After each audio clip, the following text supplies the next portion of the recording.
everybody, in this video we're going to talk about pain with sex in females. I'm Dr. Diane Mueller, your libido doc, talking about all things sexual health, libido, lust, love, and relationships on this channel. So why does pain with sex happen? So there's a lot of different reasons. So some of them are simple, and I'm going to say simple in quotes because they're very easy to diagnose, such as PCOS, where people have a combination of testosterone elevations, of blood sugar imbalances, and sometimes ovarian cysts. Symptoms like, or situations like endometriosis, where people have uterine tissue growing outside the uterus. So these are conditions that are associated oftentimes with hormonal imbalances in women. And when people have these situations, they can sometimes have pain with sex.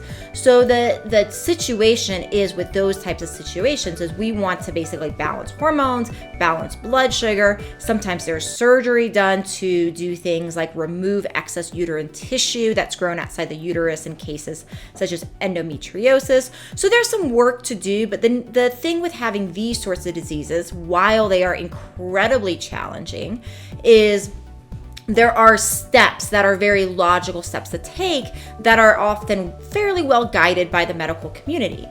The problem is with pain with sex, if it's occurring for other reasons such as atrophy or dryness or a lack of circulation, so the erectile tissue is not working. And oftentimes it's just said like, well, there's nothing to do, use extra lube, right? So I'm going to focus on these reasons for pain with sex, the atrophy, the dryness, the circulation, these types of situations. But if you do have something like endometriosis, if you have PCOS, if you have any sort of infections, yeast infections, BV, these types of things, make sure you're working with your gynecologist to get on good protocols to get these situations worked with, work on your hormones, because that can definitely help alleviate the pain with sex once you get to those symptoms. So one of the things that can occur with vaginal atrophy is the tissue essentially is not functioning correctly. And the tissue is not functioning correctly oftentimes because there's a lack of circulation that's going to these tissues. So when we get more blood flow to these tissues, that's actually what's allowing the cells to create lubrication, the cells to work properly, the cells to basically respond appropriately, for the erectile tissue to respond appropriately. And if the erectile tissue does not respond appropriately, sex does not feel good, right? And this is true in women and in men. And women and men both have very similar amounts of erectile tissue. Women just have a longer time before that erectile tissue essentially gets lubricated, right? So because we have that longer time before lubrication occurs, there can essentially be more pain, sometimes with having sex too early, but also as we age and we lose circulation, there can be increased pain for women because of that. So one of the simplest things to do is to use supplements to increase blood flow. You want to make sure your blood sugar's good. You want to make sure your electrolytes, your potassium, your sodium, your calcium, your magnesium, all of these electrolytes can play a role in blood flow. And oftentimes, if you are somebody that's eating a healthy diet and you're not on a standard American diet, oftentimes I find that people eating a standard American diet are actually too low in sodium, and their circulation system is not working correctly. Their blood pressure is really low because they don't have enough salt in their diet. So definitely consider that, especially if you're not on a standard American diet and you're eating a really healthy diet, that you might be low in sodium. So other things you can do besides working on blood sugar and blood pressure and exercise. Exercise, remember, is going to send blood all throughout your body, to your genitals, to your limbs, to your brain. So you want exercise. You want to do some anaerobic exercise, such as high intensity interval training. Tabata is a fun way of doing. There's a lot of high intensity interval training programs out there.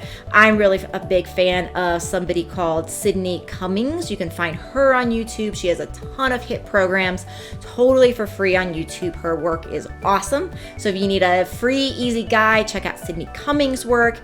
And then consider a citrulline supplement. So when it comes to blood flow, one of the things you'll find in the holistic world movement is an increase in something called nitric oxide. Nitric oxide allows the vessels to dilate and allows blood to flow through our tissues better. And this will allow blood flow throughout our body, but in this video, we're talking particularly about the genital blood flow, although it's widespread. These are widespread options. So with nitric oxide increase, you get more blood flow.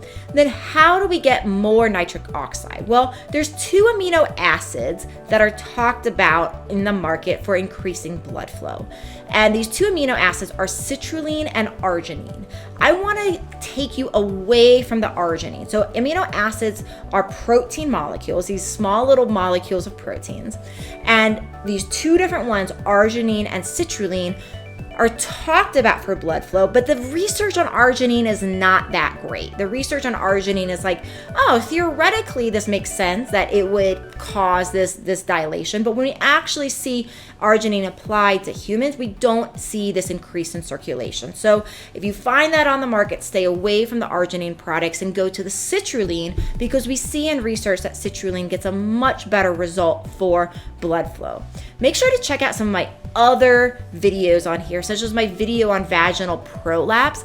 My video on vaginal prolapse, one of the things I talk about is how to really tone the muscles of the pelvic floor. And when we're talking about pain with sex, one of the things that really helps prevent pain with sex is actual proper vaginal tone and relaxation. So make sure you consider that as well. Consider looking at the video on vaginal tone, because that's also going to really help make sure that your muscles are working well and that sex is enjoyable.